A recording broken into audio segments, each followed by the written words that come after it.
Sobat BMKG wilayah selatan Indonesia, terutama Pulau Jawa, sedang mengalami peningkatan potensi pertumbuhan awan hujan. Sementara wilayah tengah dan utara dari ekuator Indonesia juga menunjukkan potensi serupa.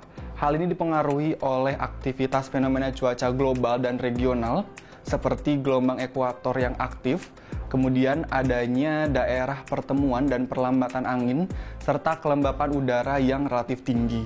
Pada episode kali ini, kita akan bahas fenomena cuaca global apa saja yang mendukung peningkatan potensi hujan lebat di sejumlah wilayah Indonesia, serta bagaimana perakiraan cuaca dalam seminggu ke depan.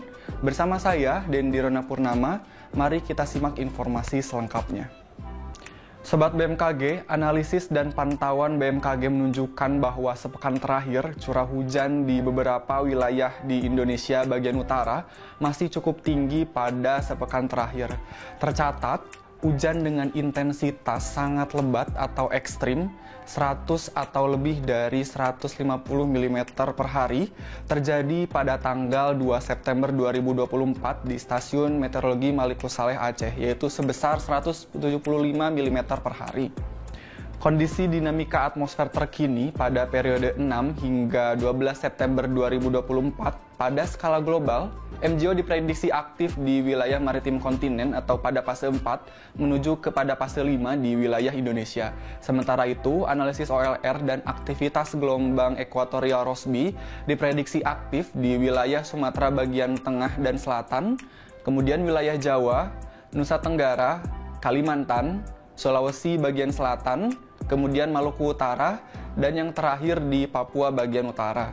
Selain itu, gelombang atmosfer Kelvin juga diprediksi aktif di wilayah Sumatera bagian utara, kemudian Kalimantan bagian utara, Sulawesi bagian utara, Maluku Utara, dan Papua bagian utara dalam sepekan ke depan.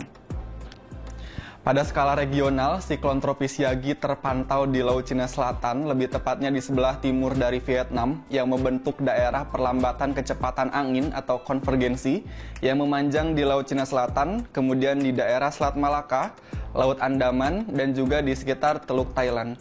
Sirkulasi siklonik lain juga terpantau di Samudra Pasifik sebelah timur Laut Filipina dan juga di sekitar Laut Teluk Benggala, barat Laut Aceh, yang membentuk daerah konvergensi, terutama di sekitar sistem tersebut.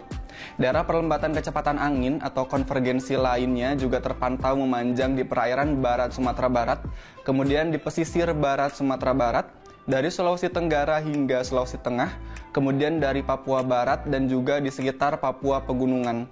Kemudian, daerah pertemuan angin atau konfluensi juga terpantau di sekitar Laut Cina Selatan dan juga di Samudra Pasifik Utara Papua. Kondisi-kondisi tersebut mampu meningkatkan potensi pertumbuhan awan-awan konvektif, terutama di sekitar sirkulasi siklonik, di sekitar siklon tropis, dan juga di sekitar konvergensi dan konfluensi tersebut. Kemudian peningkatan kecepatan angin hingga mencapai lebih dari 25 knot atau low level jet terpantau di Laut Andaman, kemudian di daerah pesisir selatan dari Banten, pesisir selatan dari DIY dan Jawa Tengah, kemudian di sekitar Laut Coral di selatan Papua, dan juga di sekitar Laut Bismarck dari timur dari Papua Nugini yang mampu meningkatkan ketinggian gelombang di wilayah-wilayah tersebut.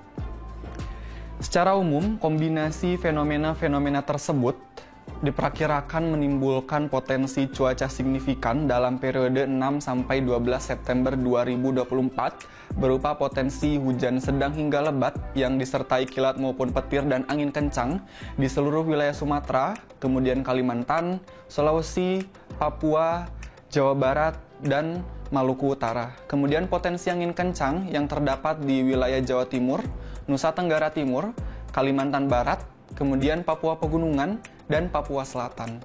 Selanjutnya kami informasikan prospek cuaca seminggu ke depan untuk wilayah Indonesia.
Sobat BMKG, perlu diperhatikan bahwa informasi-informasi yang telah kami sampaikan merupakan gambaran cuaca secara umum di masing-masing wilayah.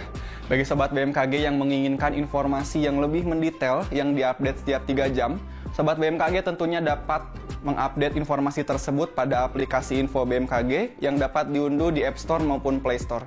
Demikian informasi yang dapat kami sampaikan. Semoga dapat bermanfaat untuk aktivitas sobat sekalian dalam sepekan ke depan. Kenali cuaca dan lingkungan agar terhindar dari bencana hidrometeorologi. Salam sehat dan sampai jumpa.